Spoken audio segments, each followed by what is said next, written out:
everybody. Thanks for joining me today. Those of you who joined me before know that I love Chinatown.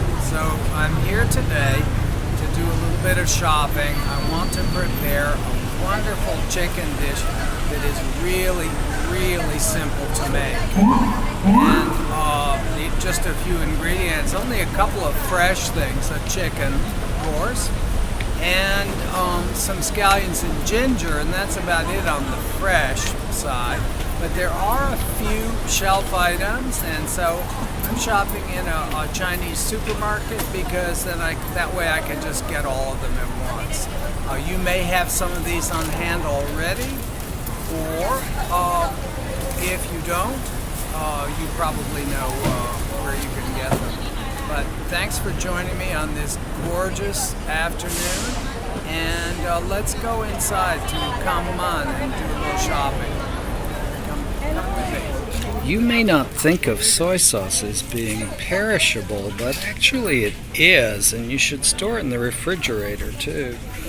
Now let's see. Here's a nice brand, Pearl River Bridge brand light soy, so this will be good for our light soy.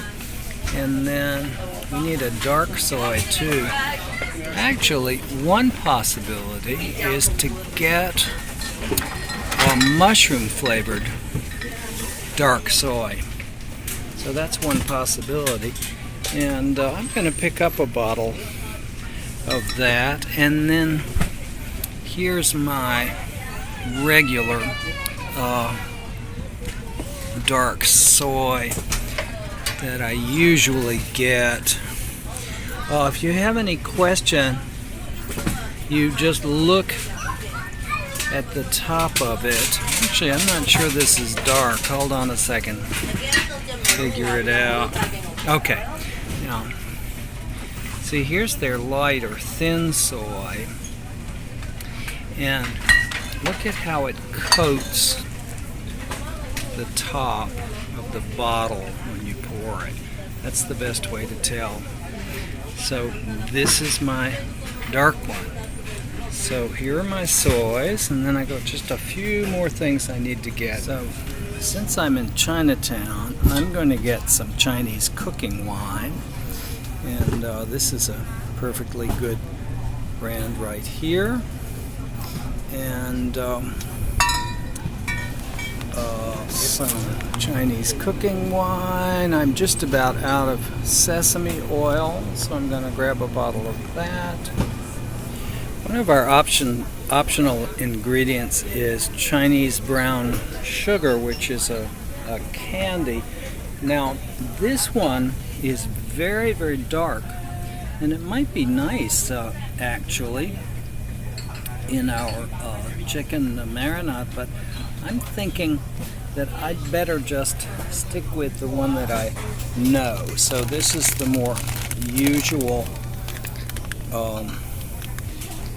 brown sugar Chinese candy. So that's the one I'm going to get today. And then another shelf item that we need is Sichuan Peppercorns. They're down this way. Here they are. You will notice that they are called prickly ash. Is that focusing? Yeah. Okay, so today I have chicken legs. I have 10 small chicken legs. They weigh about 5 pounds. The recipe is written for 4 pounds of chicken. I have a little extra today, which will be fine. So put that in a nice heavy pot. It should be a 5 or 6 quart pot, something like that. And then you can start adding your ingredients to that. Okay, so we've got the 2 cinnamon sticks and then some star anise. Aren't they pretty? 4 or 5, something like that. A couple of these were small. I put an extra 1 or 2 in. We need several thick slices of ginger, maybe 3 thick slices of ginger, 2 big cloves of garlic should do it. Cut those in half or something like that. And we need a big old piece of orange peel. Just slice that right off with a paring knife. And we've got our Sichuan peppercorns, about a teaspoon, or black peppercorns are just fine. You don't need the Sichuan ones. And our Chinese rock candy, rock sugar, about 4 ounces altogether, or a half cup of brown sugar. So either one will do the job, whatever is convenient. You know, it's nice to use the real thing if you can get it, but brown sugar is just fine for this recipe. Now, we're going to do about 3/4 of a cup of our thin soy or light soy, and about 3/4 of a cup of the dark soy, and that molasses in the dark soy will give a wonderful flavor and color to the dish. We need about a half cup of cooking wine or dry sherry, whatever is more convenient for you, or you can substitute a couple of tablespoons of vinegar if you want to. That'll should do the job too. Then the water, enough to just about cover things. It'll be somewhere between 1.5 cups and 2 cups. So move your pieces around a little bit to get things kind of combined, get flavors so that they're pretty well mixed, and bring that up to the simmer, and then we're going to do 20 minutes for the first cooking period, so a gentle simmer for 20 minutes after it first reaches the boil. And you can move things around a little bit just to make sure that everything's nicely distributed, and make sure that your chicken pieces are submerged in the wonderful broth as much as possible.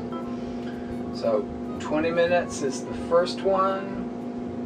And after that, you can, if you feel the need, you can actually turn some pieces over and bring some up from the bottom and push those top ones down into the broth, that sort of thing, if you feel it's necessary to even out the cooking and the flavoring. So get that organized, and now we're going to do another 20 minutes of simmer, and this time it's a good idea to partially cover the pan to make sure that everything cooks evenly. So partially covered for the second 20-minute cooking period. So at the end of that time, you can turn the heat off, take the pot off the heat, and now you want to cover it and just make sure everything's submerged as well as possible into your broth. Then cover and let this rest for an hour. Then if you want to, you can actually go ahead and serve it warm, but I like to make it a day ahead and chill it because I like to serve it cold. Just let it warm up to room temperature a little bit, a few minutes. And you want to brush it with just a tiny bit of that wonderful sesame oil, and you need your sliced scallion greens for garnish. The recipe is at brucebeckinthekitchen.com. Come see me. I hope you'll try it and let me know what you think. Thanks so much.